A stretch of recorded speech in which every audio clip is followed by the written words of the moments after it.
Guess what? Another basic braining video! Collectibles are the main topic of discussion this time around, and there's not a whole lot of new things, again, in this edition.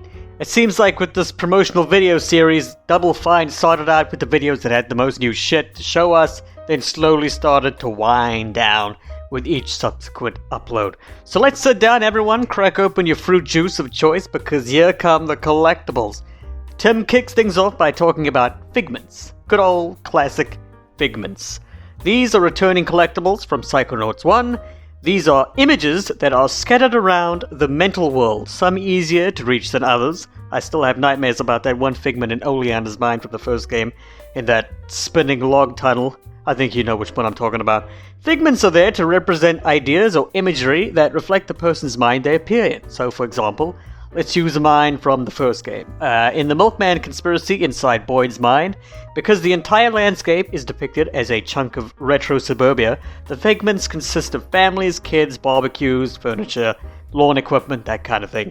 In Loboto's mind, we see a hell of a lot of dentistry-related figmentation, like obviously teeth. A shitload of teeth!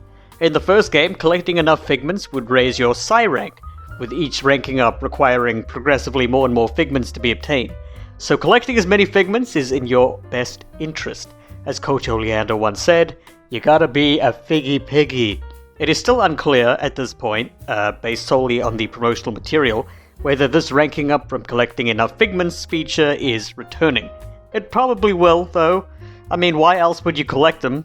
In Psychonauts 2, the figments are significantly more vivid in appearance, making it easier to notice and allowing them to stand out more from the background or surrounding environment. They are also animated this time around, not fully animated, they just have that weird wiggling effect similar to the art style from a show like Ed, Edd n Eddy or Dr. Katz. Or they'll gently bob up and down or slide/hover around the floor or air. Wait, what's this? Did you hear that? That sounds like emotional baggage. Uh-oh! Emotional baggage is back. For those who haven't played the original game, emotional baggage is another returning collectible. By the way, for those who haven't played the original game, every person's mind contains a bunch of emotional baggage. This is quite literally bags, suitcases, purses, that kind of thing. The main telling factor indicating the presence of a piece of emotional baggage is the sound of crying, because these things just never shut up. They're all very sad and lonely. To cure them of their ceaseless misery, you gotta reunite the piece of luggage with its respective tag.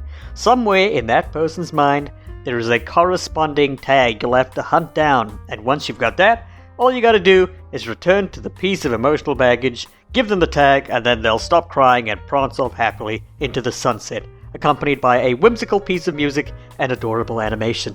Heartwarming stuff. A new collectible is next. These are called Nuggets of Wisdom. When you pick up one of these golden treasures, Raz's intern rank increases by one whole level. But how do we find these precious Nuggets of Wisdom? According to a member of Double Fine, these collectibles can be found, quote, at the ends of more difficult paths or secret areas, end quote. So I can imagine you coming to a crossroads in a mental world, where one path is easier and leads to more actual progress, throughout the mind you're in, and the other path is much more difficult to traverse and is non-essential, but offers the tantalizing prospect of obtaining a nugget of wisdom for your efforts. Every nugget of wisdom will look different, once again, like with figments, reflecting the nature of the brain they appear in. Another new collectible I talked about during my preview analysis video resurfaces next. It's the half a mind. The half a mind is exactly what it says on the cereal box, half of a brain just hanging out, minding its own business, waiting for a goggled intern to scoop him up and stick him together with another half. That's right, if you find two halves of a mind, they'll join together and create a whole brain. Doing this increases your maximum mental health. The video now transitions its focus from collectibles that appear exclusively in the mental world to the collectibles you can find out there for real in the physical world. The mother lobe, the surrounding wilderness, all that shit. Psi Challenge markers are back, as are Psi Challenge cards and the Psi Challenge cores. Picking up a Psi Challenge marker raises Raz's rank by one level, and if you collect enough Psi Challenge cards and then combine it with a Psi core, you can craft your own challenge marker, once again raising you a rank. Ford Cruller helped you with this process in the original game, offering you the use of his super secret machinery. This time, Otto Mentalis is extending his hand out to Raz in generosity. You'll use the Automatic to combine the cards and the core this time around. Speaking of Fort Krella, we really haven't heard or seen much of him at all in the marketing, have we? Very suspicious and intriguing. As far as the Psycores go, as far as I can tell, once again, those will have to be purchased. They cannot be found just lying around in the world. Cards? Yes. Yes, they can. Cores?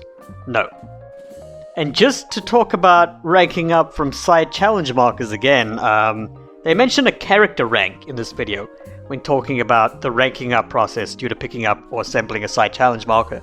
I don't know if this is the same thing as the intern rank or if it's another ranking system entirely. It's not super clear.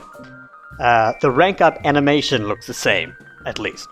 Supply chests are another new collectible, once again mentioned in the preview video I did. This is where the agents of the Psychonauts store their saucy items and valuables.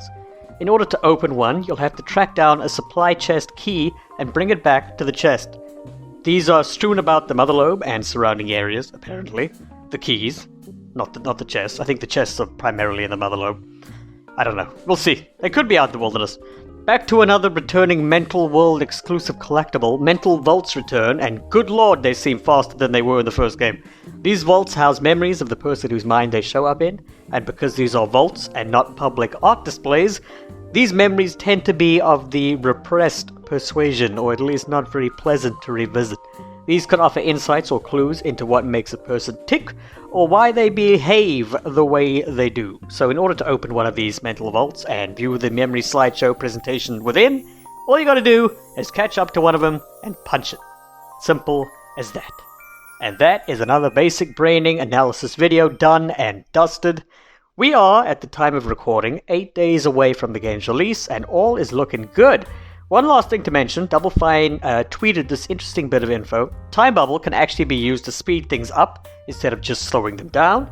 You can change the color of your side punch. The example they give is rainbow colored. And you can equip something called the Bobby Pin that allows Raz to do the classic, timeless, everybody get up out of your seats and applause-inducing Bobby Zilch dance. I am ecstatic. Now that's some fan service right there. I still want to know if we'll see any of the campers return. I would really, really, really love to see that. Until next time, I'm gonna go perform some breathing exercises in preparation for the upcoming CD Projekt Red pre-patch livestream.